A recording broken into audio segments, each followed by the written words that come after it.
օրեցօր նորոգվելով, Էյդեն Թոզեր, օր հունվարի 19։ Հնազանդությունը որպես Քրիստոսի հանդեպ սիրո ապացույց։ Ով իմ պատվիրաններն ունի և պահում է դրանք, նա է ինձ սիրողը, և ես պիտի սիրեմ նրան, և ինձ պիտի հայտնեմ նրան։ Հովհաննես 14-21 խոսք։ Սիրո իսկական ապացույցը հնազանդությունն է, ոչ համակրանքի հուզիչ զգացումը, ոչ ինքնազոհության պատրաստակամությունը, ոչ ջերմեռանդությունը, այլ հենց հնազանդությունը Քրիստոսի պատվիրաններին, որպեսզի ոչ մեկի մոտ կասկածներ չառաջանան դրա վերաբերյալ, Տերը հստակ գիծ է գծել։ Մի կողմում Քրիստոսը դնում է նրանց, ովքեր պահում են իր պատվիրանները, նրանց մասին նա ասում է. «Նրանք սիրում են ինձ»։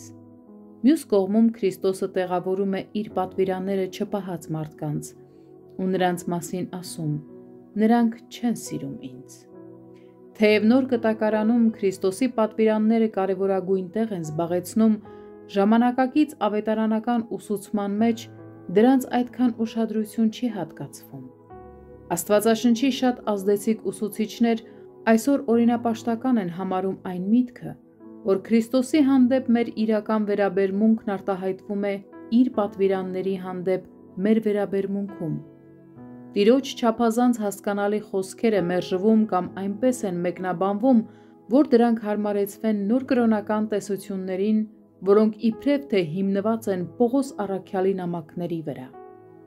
Քրիստոնյան այնքան ժամանակ չի կարող վստահ լինել Տիրոջ հանդեպ իր սիրո իրական լինելուն և խորությանը, քանի դեռ վերջնականապես չի որոշել ապրել Քրիստոսի պատվիրաններով։ Հենց դրա միջոցով կբացահայտվի նա իրոք սիրում է Քրիստոսին։ Կարծում եմ մենք պետք է որոշ ժամանակով մի կողմ դնենք իմաստուն աստվածաբանական մտորումները, հավատի ու շնորհի մասին, որ խոնարհությամբ բացենք Նոր Կտակարանը, պատրաստ լինելով հետևել կարդացածին։ Քրիստոսի հանդեպ սերը պատրաստ լինելն է հնազանդության,